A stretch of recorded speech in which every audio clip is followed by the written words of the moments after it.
সাধুগুরু ভক্ত বৈষ্ণব মণ্ডলী সজ্জনগণ ভগবতজন এবং আমার মমতাময়ী কল্যাণময়ী আমার স্নেহময়ী মাতৃমণ্ডলী সকলের চরণে আমার কোটি কোটি প্রণাম। আমরা এখানে সকলে উপস্থিত হয়েছি শ্রীমদ্ ভাগবত এবং গীতা পাঠ এই ভগবানের নাম কীর্তন আস্বাদন করবার জন্য আমরা এসেছি। তো আজকের দিনটা হলো একাদশী, জয়াবহ ভৌম একাদশী। এই একাদশী তিথিতে আমরা সকলে উপস্থিত হয়েছি। এটাকে হরিবাসর দিনও বলা হয়। অনেক জায়গায় হরিবাসরে সাধু ভক্ত বৈষ্ণবগণ মিলিত হয়ে রাত্রি জেগে হরিকীর্তন করেন।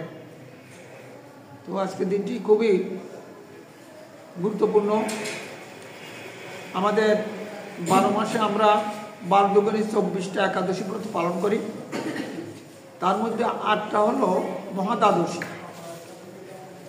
সেই মহাদ্বাদশী একটি হলো আজকে, আর 4টে যা আছে শয়ন উত্থান পার্শ্বদ আর ভৌম একাদশী যেটাকে বলে সেইটা হলো আজকে। এখন এই ভৌম এই প্রসঙ্গে আমি একটু বলে আসি, তারপরে ভাগবতে যাই। এটাও ভাগবতী কথা। ভৌম একাদশী নামটা হলো কেন? শয়ন উত্থান পার্শ্বদ, ভগবান পার্শ্ব পরিবর্তন করেন, শয়ন থাকেন বা জাগরণ হয়ে থাকে, বিভিন্ন নাম এবং তার ব্যাখ্যা আছে। তো আজকে একাদশীটা হলো ভৌম একাদশী। এটা আমি যেটা গ্রন্থ পেয়েছি এটা হলো একাদশী। আপনারা সবাই জানি যে পঞ্চপাণ্ডব কুন্তী দেবী একসময় দ্রৌপদী সহ বনবাসে ছিল। 12 বছর বনবাস এবং 1 বছর অজ্ঞাতবাস। তখনও কিন্তু একাদশী ব্রত হতো, চালু ছিল। তো ওই সময় তাদের গুরুদেব কুলগুরু বশিষ্ঠদেব তখন ওই একাদশী ব্রতটা এখন যেমন আমাদের সময় নির্ধারণ করা আছে, কোনো কোনো একাদশী পালনের দিন 7টাও পড়ে, সকাল 7টায়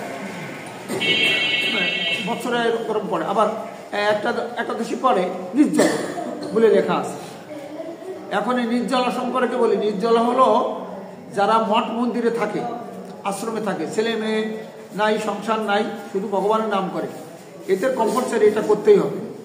আর আমরা যারা গৃহে থেকে আমরা যারা একাদশী ব্রত পালন করি তাদেরকে ওই ফল জল দিয়ে নিয়ে ঠাকুরকে নিবেদন করে প্রসাদ নিলেই তবে একেবারে পুরো নির্জলা আমাদের থাকার কোনো বিধান নেই। কারণ আমরা সংসার থাকি, ছেলে মেয়ে স্ত্রী পুত্র করে আমাদের সংসার অনেক কাজ করতে হয়।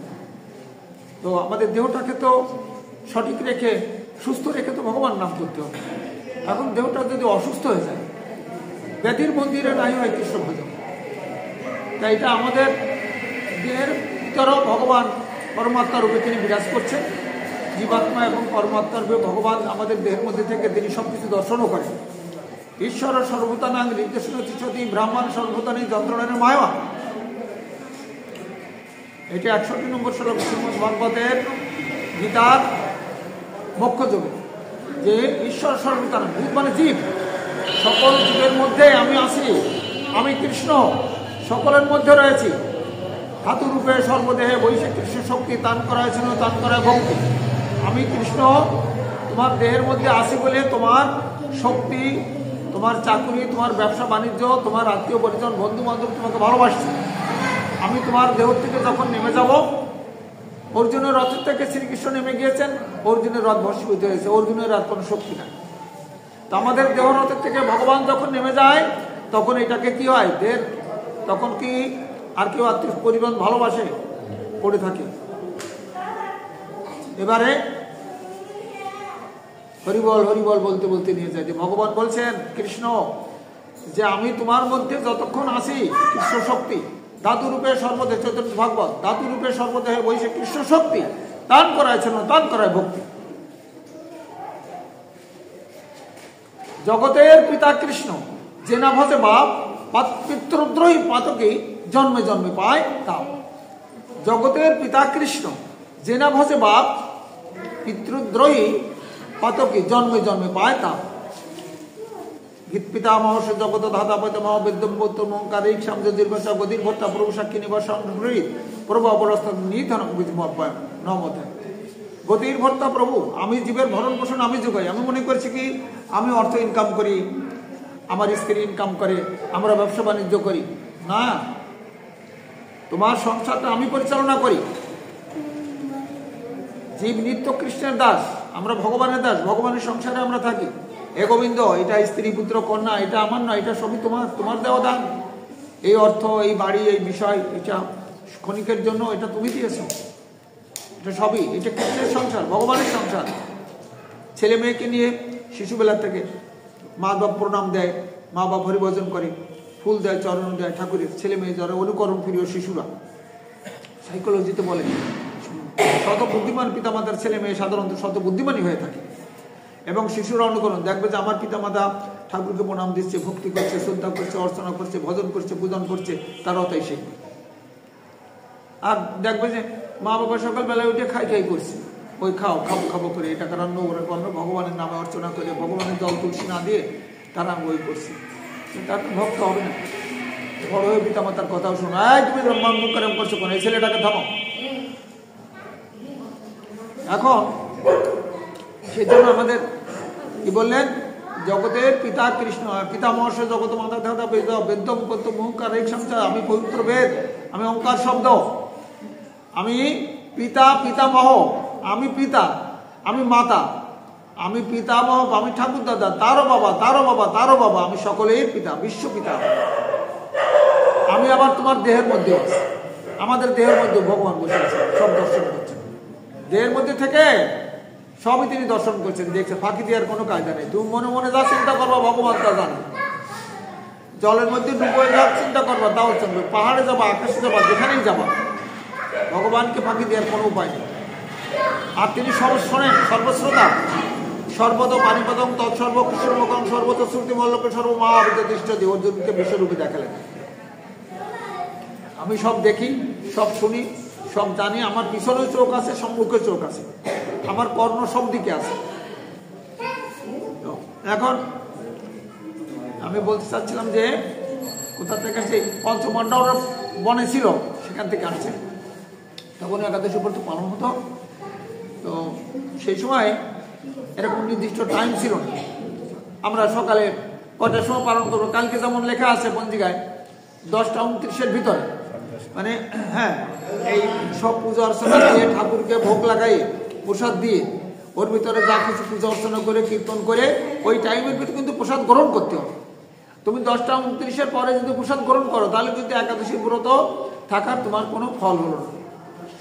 এটা একদিন ওই ব্রত সাজিয়ে পূজা করে বনের মধ্যে, তার তো ভগবানের নাম কখনো ছাড়ে নাই, জঙ্গলের মধ্যে যতই রয়েছে কুন্তী দেবী ছেলে মেয়ে নিয়ে, কিন্তু কৃষ্ণ তাদের সঙ্গে আছে। তাদের সঙ্গে কে আছে? যখনই বিপদে পড়ে তখনই কৃষ্ণকে ডাকে, আর কৃষ্ণ সঙ্গে সঙ্গে হাজির হয়।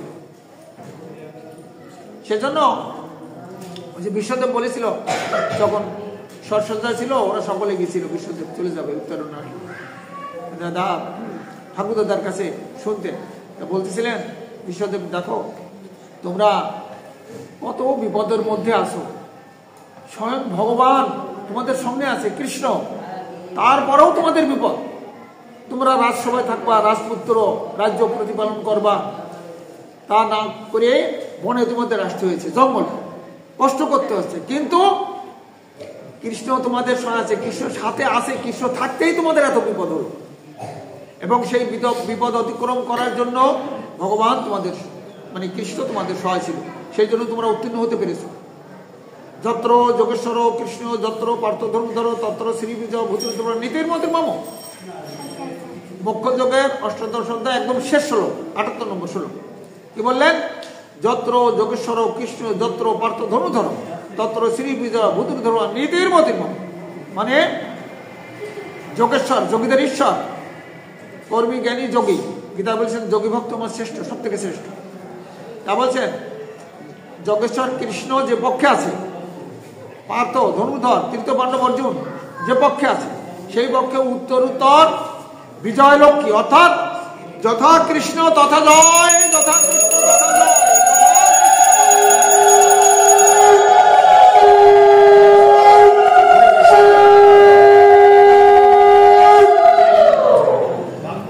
আমাদের পক্ষেও আমাদের পক্ষে ভগবান শ্রীকৃষ্ণ আছে, তাই না?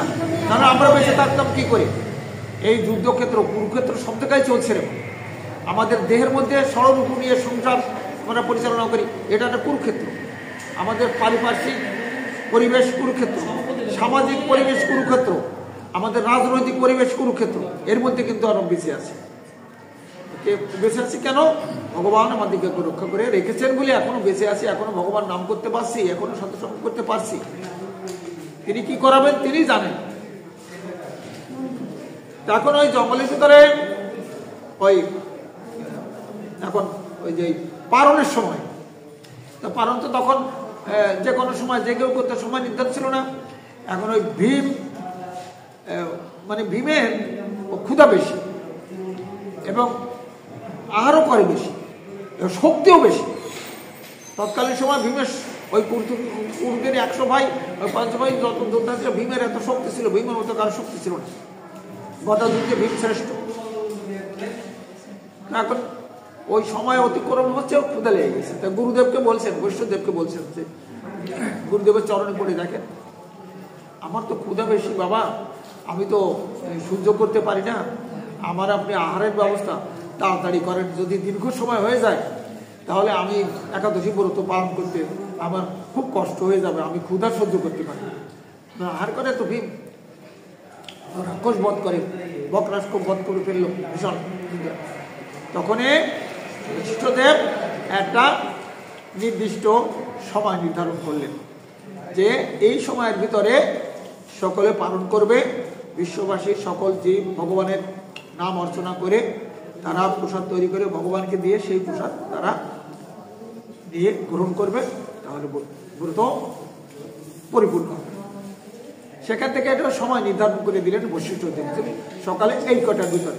তারপর তো আস্তে আস্তে পরিবর্তন হতে হতে এখন ওই আমাদের যারা মানে জ্যোতিষ শাস্ত্রবিদ, তারা ওই তিথি নক্ষত্র দেখে তিথি পরিবর্তন হয়, দেখে দেখে সেই জন্য ওই সময় কম বয়সে, কোনোদিন 10টা, কোনোদিন 10:30, কোনোদিন তবে 10:30টার পরে যায় না। কিন্তু আমরা পঞ্জিকায় দেখি হ্যাঁ ওর পরে যায়, আগে থাকে 7টায় বা 8টায় বা আগে থাকে, কিন্তু এরপরে যায়। আচ্ছা, আর এই একাদশী ব্রতগুলো আমাদের সংসারী জীব যারা আমরা, এইটা কিন্তু আমাদের অন্য সাধন বদল কারো যদি কিছু নাও থাকে, এই একাদশী ব্রতটা আমি বলছি এটা খুব শ্রেষ্ঠ। কেন? আমাদের কলিযুগে এই একাদশী ব্রতটা কোন ভগবান বলেছেন পালন করার জন্য? আমাদের অনেক ভগবান আছে না, মহাপ্রভু আছে, কৃষ্ণচন্দ্র আছে, রামচন্দ্র আছে, হরি ঠাকুর নারায়ণ আছে। তাহলে আমাদের মহাপ্রভু যখন সন্ন্যাস নিয়ে চলে যাওয়ার পরে যখন চলে গেছিলেন, এবারে নিত্যানন্দ প্রভু, অদ্বৈত প্রভু, শ্রীবাস পণ্ডিত, গদাধর, মুকুন্দ, মাধব, হরিদাস সকলে চিন্তা করলেন যে প্রভু তো চলে যাবে, উন্মাদ হয়ে গেছে বৃন্দাবনে যাওয়ার জন্য। তা প্রভু কিন্তু আর তো আমরা পাবো না দেখা, একবার যদি চলে যায় তাহলে তো আর দেখা পাবো না প্রভুকে।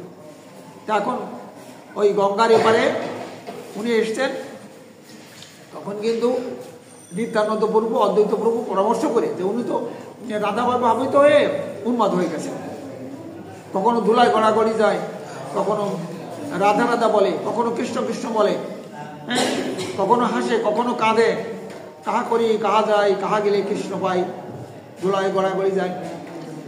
সেই জন্য উনি ভগবান ভক্ত হয়েছে। এবার এখন মহাপ্রভু চলে যাবে, তো আমরা তো আর দেখা পাবো না, তো কৌশল করে আমরা আর একবার নিয়ে আসি। উনি গঙ্গা পার হয়ে ওপারে যেয়ে ওপার দিয়ে যখন চলেছেন তখন পরামর্শ করেছে আগের থেকে নিত্যানন্দ প্রভু রাখাল বালকদের বলছে কি, বনের পাশে রাখাল বালকগণ তারা ধেনু চড়াচ্ছে। রাখাল বালকগণ বলছে যে দেখো এই পথে এক হরিবোলা পাগল আসবে, ওই পাগল যখন আসবে তখন তোমাদের কাছে জিজ্ঞাসা করবে, যে এই জঙ্গল দেখে জিজ্ঞাসা করবে যে কি এটা কি বৃন্দাবন, তোমরা বলবে হ্যাঁ এটা বৃন্দাবন। আর এই গঙ্গার ঘাট থেকে বলবে এটা কি যমুনা, তোমরা বলবে হ্যাঁ এটা যমুনা।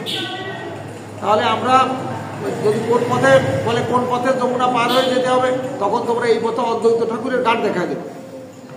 নিত্যানন্দ প্রভু বলে ওদেরকে চলে গেছে। হরি বলতে বলতে বলতে বলতে কোনো রাখাল বালক গাছে উঠেছে, কেউ গাভীর সম্মুখে আছে, গরুর সম্মুখে আছে, পিছনে আগে সবাই জায়গায় আসে। এখন দেখে হরিবল হরিবল হরিবল করতে করতে বিভাগ তুলে উনি ছুটছেন, শুধু হরিবল হরিবল বলছেন আজকে ছুটছেন। এখন ছুটছে ছুটতে এসে দেখে অনেক গাভী আর অনেক রাখাল বালক, এক কথা বলে না তোমরা, অনেক গাভী আর অনেক রাখাল বালকগণ।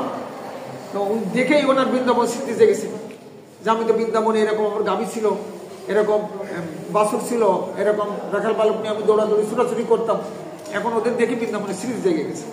জেগেই বলছে রাখাল বালকগণ বেশ সুন্দর, তো তোমরা তোমাকে ভালোই দেখাচ্ছে। তখন সেই শ্রীরাম সুদাম বসুদাম হ্যাঁ কিনি সকল রাখাল বালকদের কথা মনে পড়েছে, সকলের কথা মনে পড়ছে।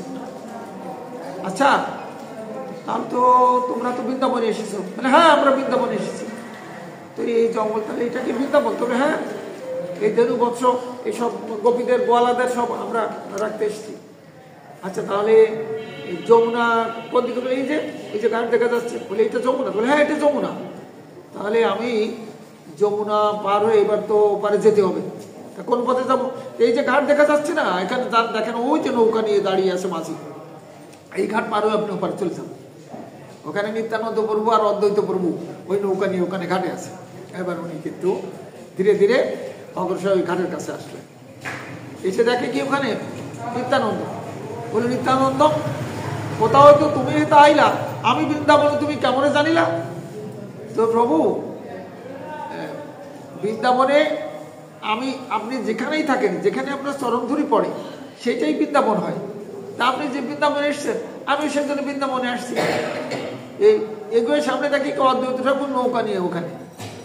অদ্বৈত তুমিও বৃন্দাবনে আসছো, তুমি যমুনায় নৌকা নিয়ে? বলে হ্যাঁ প্রভু আমিও আসছি। আসেন আসেন আসেন, আপনি চলে আসছেন, আমরা কি থাকতে পারি আপনাকে রেখে?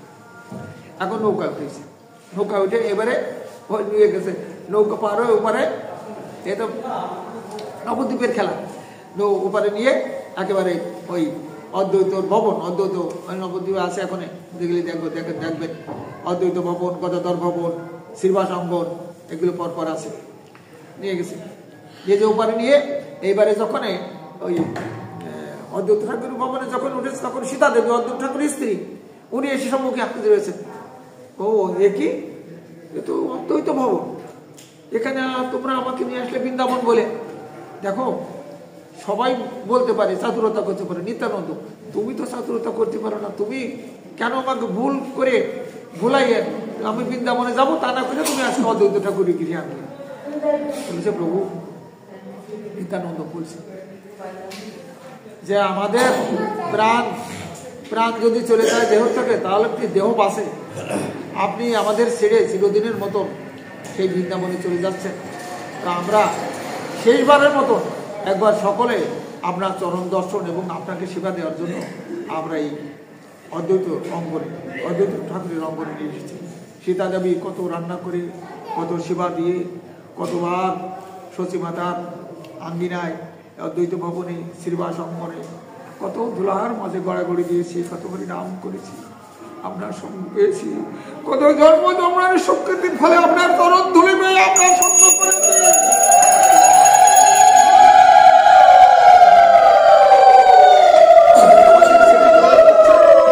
তাই আপনার সকলে আপনাকে নিয়ে এসেছি, শেষবারের মতন সকলে আপনার চরণ দর্শন করবে। সবাই আপনার বিরহে আমরা কি করে বাঁচবো, তাই আমরা এই সিদ্ধান্ত নিয়েছি প্রভু। আচ্ছা বেশ, যত ভক্ত আছে নদিয়া নগরে, শান্তিপুরে, সব ভক্তগণকে বলবে, আমিও সকল ভক্তকে, আমিও সকলকে দর্শন করে যাবো শেষবারের মতো। ভক্ত আসা হবে না। সকলকে সংবাদ দাও, সবাই যেন আসে অদ্বৈত ভবনে, এখানে সবাই প্রসাদ পাবে। মহাপ্রভু যেখানে যায় বাবা, সেখানে ভক্তরা চাল ডাল তরি তরকারি অন্ন বস্ত্র কত কিছু ভক্ত মহাপ্রভু সেবার জন্য সবাই নিয়ে চলে আসে, দধি দুগ্ধ ছানা মাখন ইত্যাদি সবাই আসে। এখন নিত্যানন্দ প্রভুকে ডেকে বললেন, প্রভু যে দেখো নিত্যানন্দ সবাই আসবে এখানে, একজন কিন্তু আসবে না। তাই গৌর হরিবল বললেন, কে আসবে না? ক্ষমা, বিষ্ণুপ্রিয়া আসবে না। কেননা সন্ন্যাস নিয়ে যদি স্ত্রী মুখ দর্শন করা হয় তাহলে সন্ন্যাস মতো নষ্ট হয়ে যায়। সবাই জানালো, সবাই সখীরাও জেনে গেল। সখীরা বলল বিষ্ণুপ্রিয়াকে, দিদি বলে সবাই দেখ সবাই যাবে, শশী মাতাও যাবে, নবদ্বীপের কেউ বাকি থাকবে না, সমস্ত ভক্তগণ আসবে, আজ প্রভু দর্শন করবে শেষবারের মতো, শেষ বিদায় নিয়ে প্রভু চলে যাবে। তো তোর তাও নিষেধ, তোর কি ভাগ্য না দুর্ভাগ্য? তখন বিষ্ণুপ্রিয়া বললেন, সখী শোন, আমার যারা পতিব্রতা সতী তারা স্বামীর মঙ্গল কামনা করে, তারা স্বামীর কখনো অমঙ্গল কামনা করে না। আমার স্বামী যাতে সুখে থাকে তারা সেই চিন্তাই করে। তো আমার স্বামী ঠিকই করেছে, আমি যদি সকলের সঙ্গে যাই আর সন্ন্যাস ব্রত নষ্ট হয়ে যাবে। কেশব হরিদের কাছ থেকে সন্ন্যাস গুরু কেশব ভারতী, গঙ্গাদাস পণ্ডিত চোলের গুরু, ঈশ্বরপুরী তার দীক্ষা গুরু, মাধবেন্দ্রপুরী তার দাদা গুরু, এই সমস্ত পরম পরম বৈষ্ণবজন সাধুজন কৃষ্ণ ভক্ত তাদের তিনি আশ্রয় নিয়ে আজ এই ব্রত পালন করছেন। সেই জন্য আমি যে যাব না এটাই সঠিক। আমি আমার প্রভুর চরণে সেবা করেছি যে কয়দিন আমার ভাগ্যে ছিল সে কদিন। এখন প্রভু আমাকে বলেছেন তোরা যে দেখে আয়, আমি এখানে ঘরে বসে আমার যে প্রভুর খড়ম আছে ওই খড়মের পরে আমি যখন চোখ বুঝে অর্চনা করি, খড়মের পরে প্রভুর নামে সেবা করি, তখন আমার প্রাণ প্রিয়, আমার প্রাণেশ্বর প্রাণাধীন খড়মের পরে যে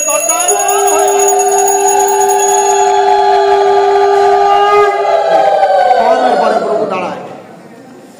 এখন সবাই এসছেন, সব ভক্তগণ। সীতা দেবী করেছে কি, অদ্বৈত ঠাকুরের স্ত্রী, উনি 64 ভাগে ব্যঞ্জন তৈরি করেছেন এবং অনেক যত রকমের সেবার দ্রব্য আছে, পায়েস পিঠা, তারপরে নবনীত ছানা দুগ্ধা, তারপরে সবজি, উনি সবজি খুব পছন্দ করতেন, কলার মোচা, কলার থোড় শ্রীধরের কাছ থেকে কেড়ে কেড়ে খেতেন। আমার ভক্তের দ্রব্য আমি চাহিয়া চাহিয়া কাড়িয়া কাড়িয়া খাই, অভক্তের দ্রব্যর দিকে কবু ফিরিয়া নাই তাকে। তাই শ্রীধরের মোচার খোলা তখন আমি চেয়ে চেয়ে কেড়ে কেড়ে আনি, সুদামা ঠাকুরের খুদের লাড়ু চেয়ে চেয়ে কেড়ে কেড়ে খাই, আর দুর্যোধনের রাজপ্রাসাদ থেকে পরিত্যাগ করে আমি বিদুরের বাড়ি যে শাক অন্ন গ্রহণ করি। ভক্ত ভক্তিটুকু আমি গ্রহণ করি। আমি ভাবের ভিখারি, ভক্তির কাঙাল, দ্রব্যের কাঙাল নহি অর্জুন। আমি ভাবের ভিখারি, ভক্তির কাঙাল, দ্রব্যের কাঙাল নহি অর্জুন। আমার ভক্ত ভক্তি ভরে নয়ন জলে যখন আমাকে ডাকে, তুলসী পত্র আর জল আর ফুল দেয়, তার সঙ্গে যদি আমার কোনো ভক্ত নয়ন অশ্রু দেয়, নয়ন জল দেয়, আমাকে ডাকে, সেই ভক্তের কাছে আমি ঋণী হয়ে যাই। ঋণী হয়ে কি করি জানো? তাই বলছেন কি চৈতন্য চরিতামৃতে, যে কৃষ্ণচরণে জল তুলসী দেয় যেই জন, তার ঋণ শোধিতে কৃষ্ণ করেন চিন্তন। জল তুলসী সম নাই অন্য কোনো ধন, আত্মবেশী তার ঋণী কৃষ্ণ করেন শোধন। তাহলে ভগবান কৃষ্ণ কি বলছেন দেখো মা, কি দয়াল ঠাকুর বলছে, পত্র পুষ্পম ফলম তৈরি জমে ভক্ত করছেন। পত্র মানে কি? তুলসী পত্র।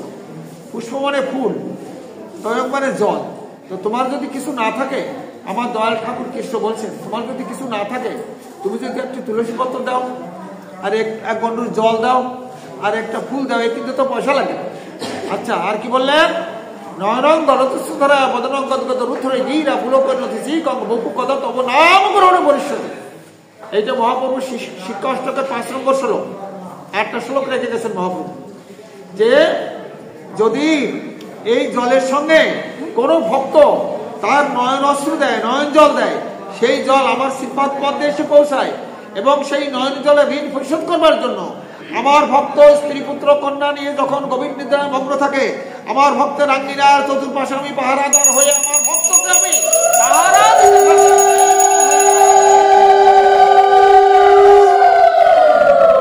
ভগবান এই সমস্ত যখন সব ভক্তগণ এখন রান্না করেছে, যেটা বলতেছিলাম সীতা ঠাকুরানী, এখন মহাপ্রভুকে সেবা করাবো।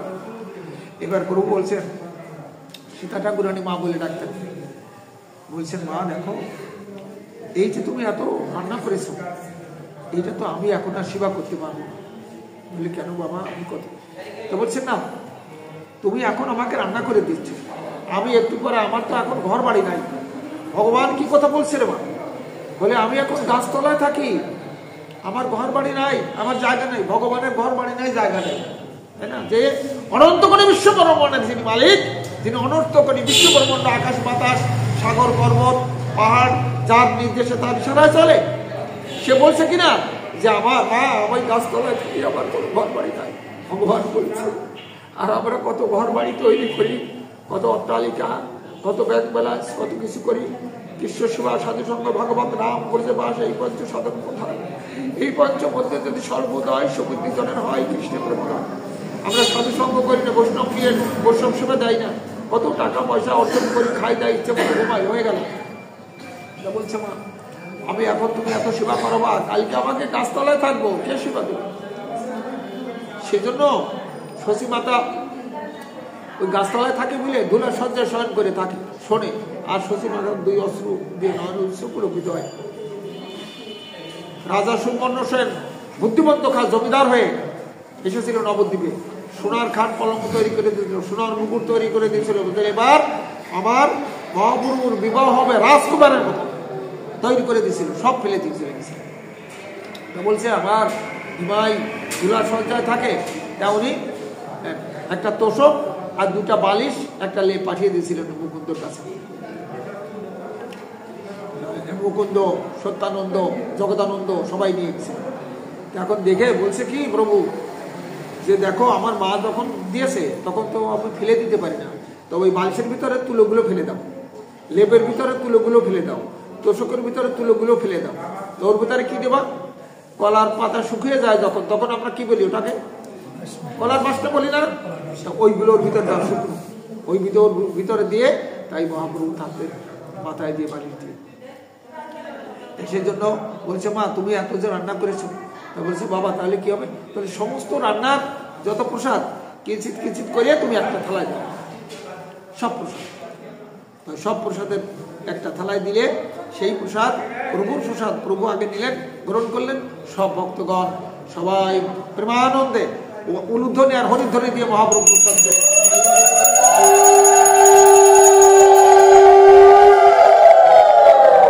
এবারে প্রভু বলছেন, সবাইকে দেখছেন, এখন শশী মাতা নয়ন অশ্রু আর ফোরাচ্ছেন। আর ওই যে নয়ন অশ্রুর কথা বললাম, যে মহাপ্রভু শ্লোকে কি বলছেন, নয়নং গলদুসুধরা বদনং গদগদ রুদ্রগিরা পুলকর্ণ স্মৃতিকম বহুকথা তব নাম গ্রহণে ভবিষ্যতে। বলছেন যে ভক্তগণ যখন হরিনাম করতে করতে, কৃষ্ণ নাম করতে করতে, নাম যুগ আমরা শুনি না, নাম যারা শোনে, নাম যারা করে, ভক্তগণ নয়ন অশ্রু পুলকিত হয়ে ধুলায় গড়াগড়িত হয়ে প্রেমালিঙ্গন দেয়।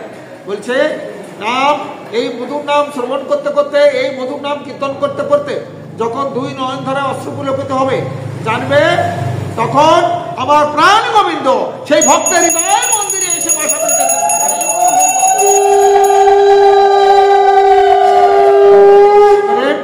সকলে দর্শন করছেন, আর শশী মাতা দুই নয়ন ধারায় অশ্রু পুলকিত হচ্ছে। এখন মহাপ্রভু দর্শন করছি, আরে বলছে মা ডাক দিয়েছে, কি বাবা? বলছে তুমি আমাকে এক ভিক্ষা দিবা। তখন শশী মাতা বলছেন তুমি যা মাগিবা, তুমি মানে তুমি যা চাও তার মধ্যে দেবো। মা প্রভু বলছেন তুমি আমাকে ভিক্ষা দেবা, এক ভিক্ষা দেবা। মা তুমি আমাকে এক ভিক্ষা দেবা, বলে তুমি যা মাগিবা। তো বলছেন, এবার প্রভু বলছেন, এবার মা শশী মাতার দিকে মা বলে ডাকছে। এবার কিন্তু মায়েরা বেশ সন্তুষ্ট হয়েছে, অশ্রু বিগলিত কমে গেছে। তো মা তুমি এক ভিক্ষা দিবা, মা বলছেন তুমি যা মাগিবা। এবার বলছেন একাদশীতে প্রভু অন্ন না খাইবান, তাই গৌর হরি বল। এই কথাটা বলার জন্য প্রভু এই লীলা করেছেন নিত্যানন্দ প্রভু আর অদ্বৈত প্রভু। এই কথাটা বলার জন্য ফিরেও এসেছেন। আগে নবদ্বীপে যতদিন লীলা করেছেন, শিবা সাঙ্গিনা ছিলেন, গদাধর রঙ্গিনা ছিলেন, অদ্বৈত ঠাকুরের ভবনে ছিলেন, অনেক লীলা করেছেন, অনেক করে নাম শিখিয়েছেন, নামের রিহার্সেল দিয়েছেন, সাপাল গোপাল অনেক অত্যাচার করেছে জগাই মাথায়, কিন্তু এই কথাটা বলে নাই। তার মানে বললেন, তারপরে ব্যাখ্যা দিলেন যে দেখো তোমরা গৃহস্থ জীব যারা, তোমাদের সাধন ভজন তোমরা কিছু পারো করতে না পারো, যতটুকু পারো, তোমার ছেলে মেয়ে স্ত্রী পুত্র কন্যা নিয়ে ভগবান রক্ষা করে রাখে আমাদের সংসারে। আচ্ছা, কারো ছেলে বুবা হয়, ছেলে মেয়ে তারপরে প্রতিবন্ধী হয়, ইত্যাদি জন্মগ্রহণ করে না। আবার কারো ছেলে মেয়ে ভালো হয়, ব্রেন হয়, সুন্দর হয়, লেখাপড়া করে। আবার কেউ কথা বলতে পারে, কেউ পারে না, কেউ অন্ধ হয়ে যায়। ওই নড়াইলে একবারই তার বাবা চাকরি করে, খুব সুন্দর, সেই তার একটা প্রথমে একটা ছেলে, সেই ছেলেটা অন্ধ হয়ে জন্মগ্রহণ করছে, তার একটা মেয়েটা অন্ধ হয়ে জন্মগ্রহণ করছে, তারা বড় হয়ে গেছে 15-16 বছর বয়স। তো যাও এরকম বলছে, তোমাদের কে রক্ষা করে রাখবে? এই ভগবানের নিবেদিত প্রসাদ যদি দেহের মধ্যে যায়, তাহলে হ্যাঁ, পিতামাতা যদি ভগবানের প্রসাদ গ্রহণ করে, দীক্ষা শিক্ষা নেয়, ভগবানের নাম তো নিল, এবার ভগবানের প্রসাদ যদি গ্রহণ করে, প্রসাদের কৃপায় দেহের মধ্যে যে, দেহের ভিতরে যে গ্লানিগুলো থাকে সব, ব্রহ্মাণ্ড ভ্রমিত কোন ভাগ্যবান জীব গুরু কৃষ্ণ প্রসাদে পায় ভক্তি লতা বীজ। চৈতন্য চরিতামৃতের কথা এগুলো। এখন বললেন যে বাবা তোমরা এই গৃহে থেকে একাদশী ব্রত পালন করবে। একাদশী ব্রত পালনের নিয়মটা কি? আমরা অনেকেই করি, আমি প্রতি ভাগবত সবাই গিয়ে এটা বলি। আমার দীক্ষা গুরু বিজয় সরকার তিনি কবিগান করতেন, অনেকেই দেখেছে শুনেছে, এখন আগের মানুষ যারা তারা তো শুনেছে দেখেছে। আর আমার শিক্ষাগুরু উনি আমাকে পাঠাইছিলেন, আমি তো বিয়ের আগেই দীক্ষা শিক্ষা নিয়ে অনেক আগে নিয়েছি। আর যখন আমি ক্লাস 5-এ পড়ি তখন আমার বাবা আমাকে গীতা কিনে দিয়েছে, সেই 5 থেকে গীতা পাঠ শুরু। একদিনে ভজন সাধন হয়ে একদিনে মানুষ জায়গায় পৌঁছাতে পারে না, কত জনম কেটে যায় রে। তারপরে ডক্টর মহানম্বর স্যারের কাছে আমরা শিক্ষা নিয়ে যখন বৃন্দাবনে গিয়েছি, আমার মা বাবা আমরা একসঙ্গে, সেখানে মথুরায় গিয়ে স্বপ্নে দেখছি। তখন আমি চাকরি মানে শিক্ষকতা করি, আমি বারাকপুর স্কুলে একসময় ছিলাম, ওই যে বলবো না দাদা। তো সেখানে স্বপ্নে দেখে বাবাকে বলতেছি আমার স্বপ্নের বিবরণটা। তো বাবা বলতেছেন কি যে এখন তুমি বাড়ি গেলে ওই ভক্তরা তোমাকে ডাকবে নামযজ্ঞ অধিবাসে সেবা কাজে। তো ঠিক তাই যাও। এখন আমরা একাদশী ব্রতের আগের দিনে আমরা কি করব? নিরামিষ খেতে হবে। আর একাদশী দিন তো না খেয়ে থাকতে বলতেছে, তুমি দুধ কলা সাবু তারপরে ফল ফলারি, আর যারা না পারে তারা বিভিন্ন সবজি তৈরি করতে পারে ঘি দিয়ে, পেঁপে আলু কলা ইত্যাদি সবজি। আর শীতকালীন তো অনেক সবজি ওঠে, তাই না? দিয়ে একটু কষ্ট করে একাদশী ব্রত আমরা কিন্তু ভগবানকে দিতে হবে, প্রসাদ তৈরি করে রান্না করে ভগবানকে দিয়ে সেটা পেতে হবে। আর দ্বাদশী দিন কি করতে হবে? দ্বাদশী দিন অনেকে কিন্তু চিড়ে দিয়ে পালন করে না, অন্ন দিয়ে। গুরু আমাদের গুরুদেব বলছেন যে ডক্টর মহানম্বর শিক্ষা আমার তো আশ্রমে যে থাকতে হয়েছে, এগুলো শিখতে হয়েছে সেবা দেওয়া। তুমি যদি আলু ভাতে দিয়ে ফেনা ভাত রান্না করে দাও তাহলে কিন্তু ওই দিন অন্ন দিতে হবে। অনেকেই জানে না, করে না। এখন আমাদের এই পাড়ায় আমি যেখানে থাকি ওই গাছতলায় দামোদরে, আমরা প্রায় অনেকেই করে। মারা অনেক সাধু গোসাইরা অনেক ফতোয়া দেয়, হ্যাঁ ব্রহ্মচারী না হলে করা যাবে না, ওই রান্না করে না দিলে ভোগ দিয়ে যাবে না। ব্রহ্মচারী তুমি কতটা সাধন বদন করো মরার সময় শোনা যাবে, বোঝা যাবে। মৃত্যুকালে ভগবানের নাম করতে করতে যারা যাবে তাদের সাধন বদন সঠিক হয়। আমরা মরে গেলে কানের মধ্যে এসে নাম দিলাম, তাতে কি হবে? আমার নাম আমি করতে করতে যাব। এখন কারো কথা শোনা যাবে না। আমি এই যে জেনে শুনে, আর আমার যদি পাপ হয় তাহলে আমার হবে। আমি বলতেছি বাগবত সবাই দ্বাদশীর দিন ওই নিরামিষ হাঁড়ি পাতিল যারা দীক্ষা শিক্ষা নিয়েছে, প্রত্যেক বাড়িতে নিরামিষ হাঁড়ি পাতিল থাকবে, এক সেট বস্তা ভরা থাকবে। টাকা পয়সা আয় করে খেলে আমরা খেয়ে দিয়ে চলে যাবো, ভগবানের কিছু করবো না, বৈষ্ণব সেবা সাধু সঙ্গ দেবো না। একজন সাধুগুরু বাড়ি আসলে তোমার সেবা করতে পারবে না। তোমার যদি ওই আমিষের হাঁড়ি পাতিল থাকে, গ্লাস থাকে, ওই এক সেট আলাদা থাকবে। একাদশী দিন বার করতে হবে, একাদশীর আগের দিন নিরামিষ ঠাকুরকে সেবা দিয়ে এসে এবার দ্বাদশী দিন করতে হবে কি রান্না করে ওই টাইমের ভিতরে খুব ভোরে উঠতে হবে। ওই টাইমের ভিতরে খুব ভোরে উঠে ওই রান্না করে তুমি যেটুক পারো, সবজি ডাল তরকারি দুধ ইত্যাদি যা পারো, না পারলে তুমি আলু ভাতে দিয়ে তুমি ভাজি দিয়ে করে ঠাকুরের না হাত বলে চাল ডাল দিয়েও রান্না করে দেয়, দিয়ে ঠাকুর সেবা দিয়ে এবার মধ্যাহ্নকালীন সময় তো ভালোভাবে সেবা দিয়ে। তাহলে এই একাদশী ব্রত এইভাবে আমাদের সম্পূর্ণ হলো। এই ব্রতটা পালন করলে সংসারী জীব ভগবানের কৃপা লাভ করবে। এখন মহাপ্রভুর কথা, সেই জন্য মহাপ্রভু বলে গেছেন এই ভক্তগণ কলিযুগের জীব এই ব্রতটা পালন করে। আরও অনেক অনেক ব্রত আছে কঠিন, এর থেকেও কঠিন, যেমন দামোদর ব্রত আরও বেশি কঠিন, কিন্তু অতদূর করে পারি ওঠে না, সংসারে সবাই পেরে ওঠে। তো আমরা সেই জন্য আজকে একাদশীর তিথিতে আমি এতটুকু কথা বললাম যে যেন আমরা ভগবানের সেবা অর্চনার দিকে এইভাবে একাদশী তিথিগুলো আমরা পালন যদি তাই গৌরবের বাদ। আর একটু মহাপ্রভুর কথা আমরা বললাম এতক্ষণে, আমি একটু বৃন্দাবনের কথা বলে আমি শেষের পথে চালি। ভগবানের কত কথা আছে, কত গান, কত কীর্তন, এই সাধুগুরু ভক্ত দর্শন করলে ভগবানের কথা অনেক মনে আসে। ধ্রুব এসে বলে আমাকে একটু বলো, প্রহ্লাদ বলে আমাকে একটু বলো, নারদ মুনি এসে আমাকে একটু বলো। আচ্ছা, এখানে করতাল বাজার ছিল একটা ছেলে, এখানে করতাল বাজার ছিল, করতালের ওই যে গান কীর্তন যারা করে হুট করে যদি তাল ভঙ্গ হয়ে যায় বিশাল খারাপ লাগে। তুমি কেড়ে নিতে দিয়েছিলে না করতাল, এই যারা গান কীর্তন করে শোনো। তাহলে এই প্রসঙ্গে আমি একটু বলি। নারদ মুনি গন্ধর্বে ছিল, উপবর্হণ নামে গন্ধর্ব, তিনি স্বর্গে থাকতেন। উপবর্হণ নাম কি? উলুকেশ্বর ছিল তার গুরুদেব, মানে গন্ধর্বের শ্রেষ্ঠ, মানে গান কীর্তনে এই নারদ মুনি না হলে কোনো সভা হতো না। আমাদের দেশে আছে না যারা ভালো ভালো শিল্পী, তাদের নিয়ে আসে গান শুনতে, ভালো ভালো অনুষ্ঠানে তাদের নিয়ে যায়, তাই না? তো নারদ মুনি না হলে স্বর্গের কোনো ইন্দ্রিয় সভা হতো না। এমন নৃত্য কলায় এবং শিল্পে, গানে, কণ্ঠে সব দিক দিয়ে নারদ মুনি শ্রেষ্ঠ।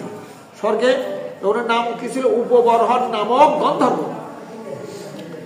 আর তার গুরুদেব ছিল উলুকেশ্বর, সমস্ত মানে এই সঙ্গীত বিদ্যা পারদর্শী, তার কাছে নারদ মুনি শিখেছে।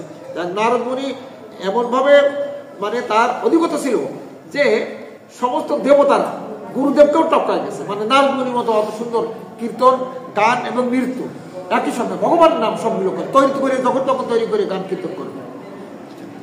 এখন কিন্তু সব দেবতা, অপ্সরী কন্যা যারা, হ্যাঁ, ওই তিলোত্তমা, রম্ভা, উর্বশী, এরা শ্রেষ্ঠ শ্রেষ্ঠ নর্তকী এবং গায়ক। তার ভিতরে নারদ মুনি শ্রেষ্ঠ। নারদ মুনি সকলকে গানও শিখায়।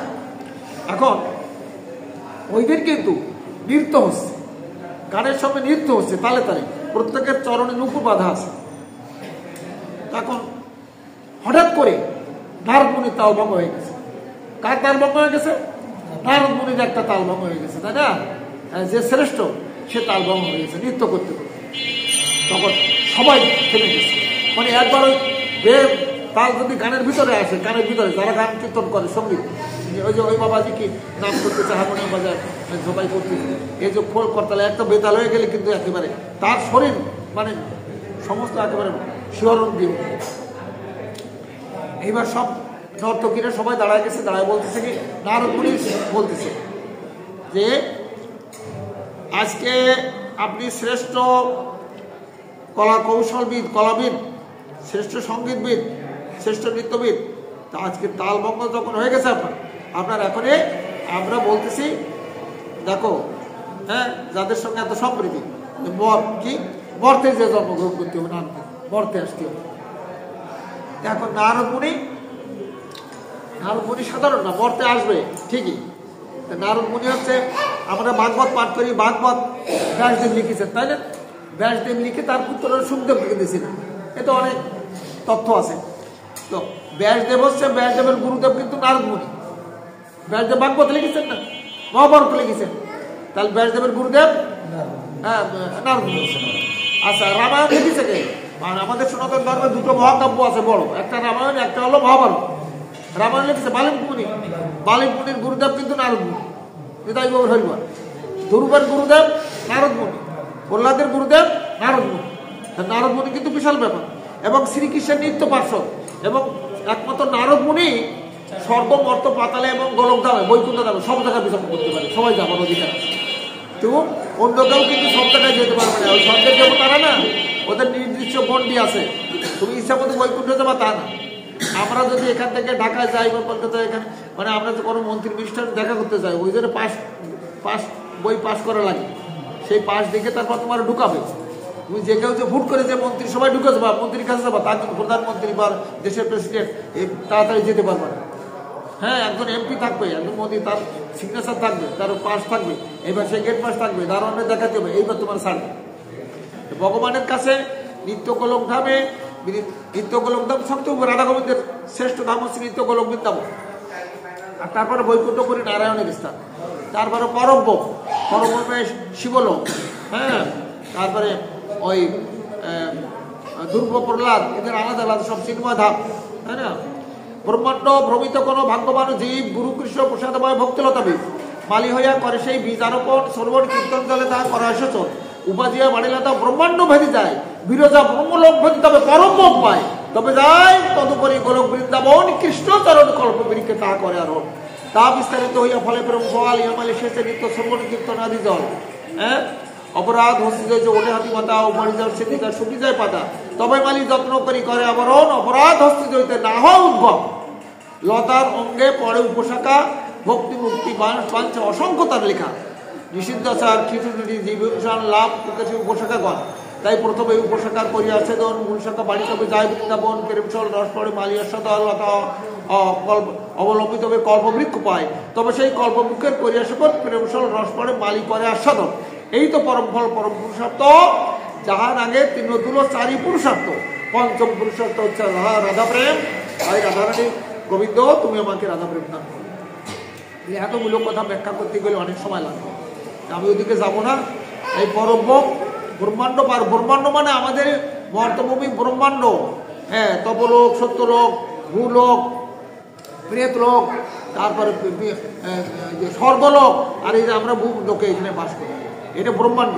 এই ব্রহ্মাণ্ড ভ্রমণ করতে করতে মানুষ, সেই জন্য রবীন্দ্রনাথ ঠাকুর বললেন কত অজানারে জানাইলে তুমি কত ঘরে দিলে ঠাই দূরকে করিলে নিকট বন্ধু পরকে করিলে ভাই। আমি কত জন্মগ্রহণ করেছি, কতজনের বাবা হয়েছি, কতজনের মা হয়েছি, কতজনের ছেলে হয়েছি, এটা এক এক জন্মের সাধন ভজন অনুসারে এক একজন হয়ে যাবে। কিন্তু গুরু আর শিষ্যের যে সম্বন্ধটা এটা কিন্তু অপ্রাকৃত জগতে। এই জন্মে গুরু শিষ্য যা যদি জন্মগ্রহণ করে এই জন্মে যদি সেই মোক্ষধামে যতক্ষণ না যাবে ওই আর এক জন্মের গুরু শিষ্য যে গুরুর যে শিষ্য সে তার কাছে যাবে।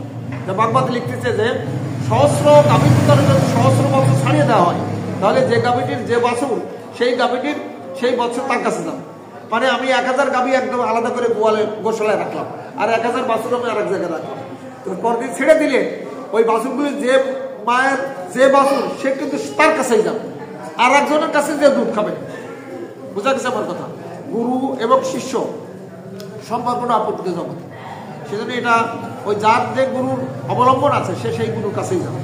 যাও, এটা আমি বলতেছিলাম যে আমাদের এই মানবকুলে জন্মগ্রহণ করার পরেই দীক্ষা শিক্ষা নিয়ে ভগবত পথে অগ্রসর হলে ভগবানের শিশুকালের থেকে নারদ দুর্ব প্রহ্লাদ যেমন করেছে, নারদ 5 বছরে, দুর্ব 6 বছরে, অম্বরীশ 6 বছরে, তারপরে সুখদেব গোস্বামী মাতৃগর্ভে থেকেই নারদ, দুর্গ, প্রহ্লাদ, অম্বরীশ, সুখদেব গোস্বামী এরা ভজন জগতের শ্রেষ্ঠ ওই 5 জন।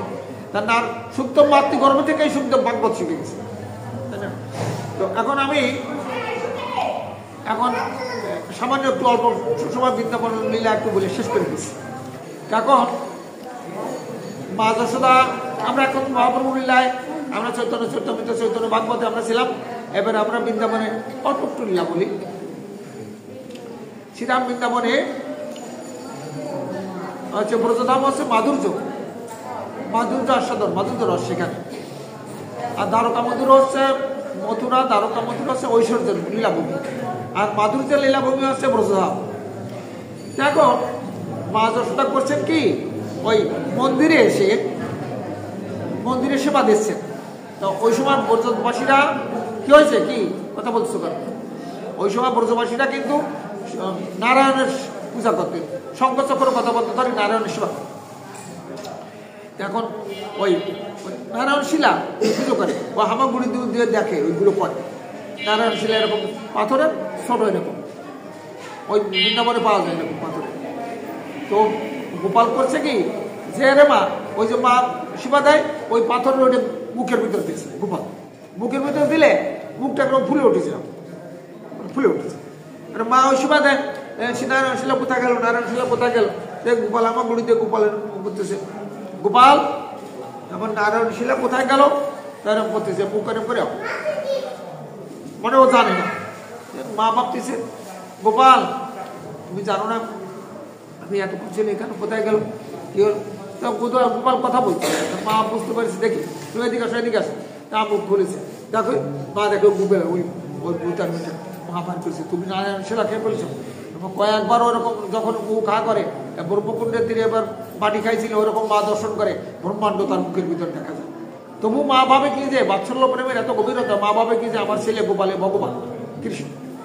আচ্ছা এবার মাসিমা দিচ্ছেন এখন এক ফল বিক্রি করে, এক ওই গোপী ওই গোয়ালা সে ফল বিক্রি করে বেড়ায়, বলে ফল নিবে গো ফল নিবে ফল নিবে গো ফল নিবে।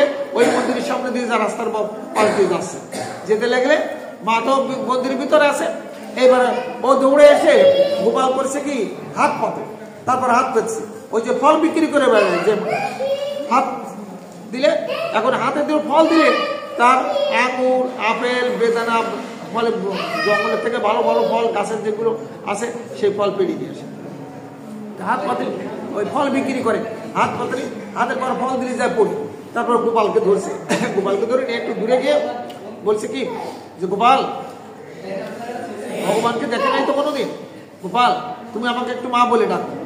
তাহলে গোপাল বলছে খবরদার আমার মা যদি শুনতে পারে, মা যশোদা এমনি আমাকে বেঁধে রাখে, তোমার মা বলে ডাকবো আমার একটু দূরে নিয়ে এসো।